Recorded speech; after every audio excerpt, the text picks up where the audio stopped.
Eugene Halliday in a nutshell.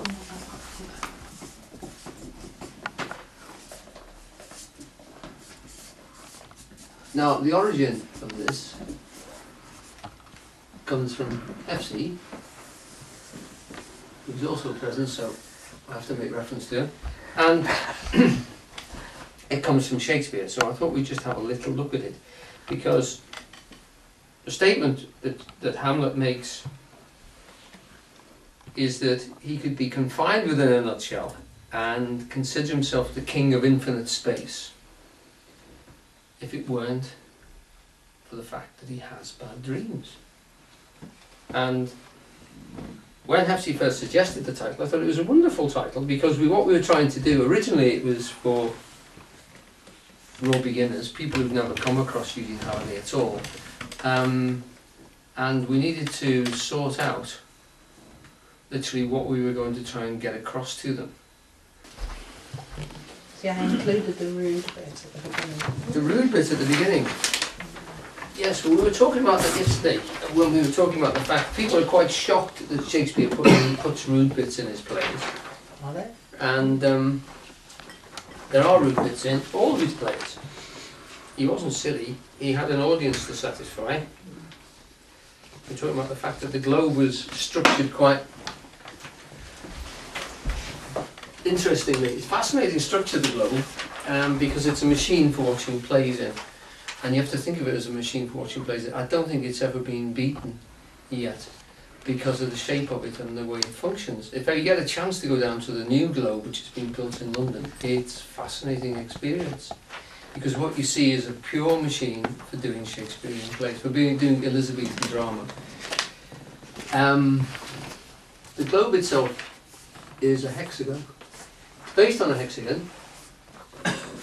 There are several forms of these, 1, 2, 3, 4, 5, 6, 7, 8. It's an 8-sided hexagon, the best kind, octagon, sorry, and it's got a thrust stage. So the stage thrusts out into a courtyard here, and you've got tiers of seats around here. And then you've got a well in the middle, a courtyard as it's sometimes called, or a pit, or a stew. You know, the old word, Elizabethan words for it. Down here, where the cheap seats used to stand. So it's like a football match, they used to stand in there. And they used to put hazelnuts on the floor because they got up to all sorts of things, and food, and some people used it as a toilet and all sorts of other things apparently. And hazelnuts keep it smelling sweet and savoury. So they used to use hazelnut shells inside of it to some depth of about 3 or 4 inches. People used to sell wares inside there. You could buy beer and food, chestnuts and things like that. So he had cheap seats down here. It's fascinating to go to the Globe and go in the cheap seats because the actors act here on this court. It's a thrust stage, we would call it nowadays. And they've got a roof over them. And these 2 rows have got a roof over those, which is thatch. And these poor guys in the middle haven't got any roof at all. So they now sell you plastic Pacamax for £1 each. We were there when it rained, weren't we? Poured. Yeah. And it rains on the thatch for about an hour. And the thatch absorbs the rain for an hour. You think this is very intelligent, this. Obviously these Elizabethans knew what they were doing. So you're only just getting the rain that falls down the middle, which is great. And then after an hour, the thatch is full. And then it just skids off it like it's coming off glass roof, and it just pours down. I mean, it literally gushes down into the centre where us poor people were standing. But it was nice because what you find is this audience here is volatile, because when the action is going on over here, people move round to the side. So you are very, very close. These guys here have got the best in the sense that they are as close as you are to eye from the action, if they want to be. But even these people here are never more than sort of 30 foot, 40 foot away from the actors. So it really is quite, because of course it's very tall. I mean, it's actually tiered like that. So it's quite tall. And you have the aristos here, and you have the sort of merchant classes here, and you have the hoi polloi standing in that bit in the bottom. So it's very, very structured. And Shakespeare knew he had to get these people in and those people in, and those people in. And Eugene used to talk about the fact that if you go through his plays, you can find there's Latin for these fellows up here who make the laws. There's quite a bit of French-based words, not so much just French, but French-based words. So we have Latin-based words, French-based words, and Anglo-Saxon. And that's the way our culture still, Halliday would say, is still structured today. The lawmakers are still making laws Latin-based. The commerce and the everyday sort of talking of novels and things like that, we find the currency of ideas is in French-based words, which come from Latin, of course, the Romance languages, and the basic fundamentals of life are still Anglo-Saxon. And this is the way it's structured. So you tend to find that as the society structures itself that way, and as you come down the society, you get less and less complex phrases, and shorter sentences, with less syllables in the word, because the Anglo-Saxons didn't have many syllables in their word. They separated their words out.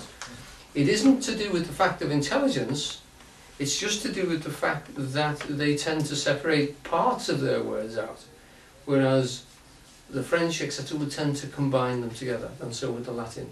So that Latin has an ending, which in Anglo-Saxon would be a separate word. So it's not to do with complexity, but the words are gathered together. So that the Latin word for giving things out is administration, and the Anglo-Saxon one is dole. Hence the subtle sort of differences that we recognise, and this is literally, you can surprise someone by saying, I'm an administrator. What do you do? I dole things out. A little bit to them, a little bit to them. But if you look at what's actually being broken down, so you can see the structure of society, and it was there represented in the globe.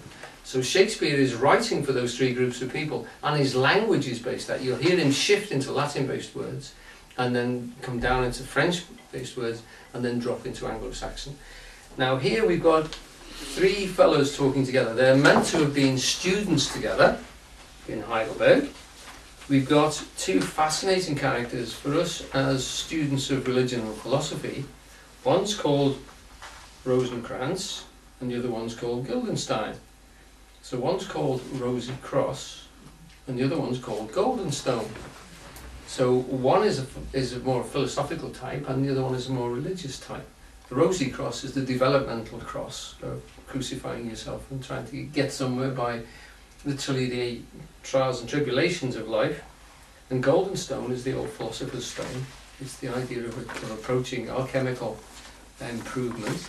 So both of these characters are being represented by Shakespeare in this play as philosophical types, and they come into the situation with a sort of a laddish attitude of philosophy to Hamlet. And Hamlet at this point, Hamlet's a funny cove because he starts off, he's mentioned he's a student and he feels about 18, but by the end of the play he's in his mid-30s, and it only takes a week. So it's, it's quite a strange progression. People say, obviously Shakespeare changed, he maybe took too long to write the play, that he forms a development into Hamlet, which means that he matures very, very rapidly.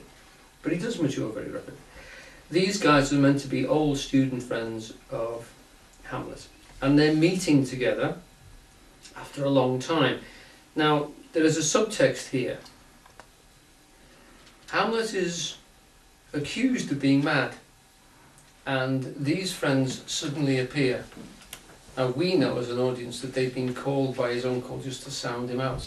So they're almost like, not quite spies at this point, although they seem to move that way for him. So at this time he's a little bit concerned about them. He doesn't know why they've arrived, it's too much of a coincidence. And so he's trying to sound them out that way. And that's one of the suggestions as to why he might be saying that he has bad dreams. But they're trying to sort him out and see just whether or not he's, or how sick he is, we would say nowadays, just how many sandwiches he's got for his picnic, shall we say. And so that's what's going on between them.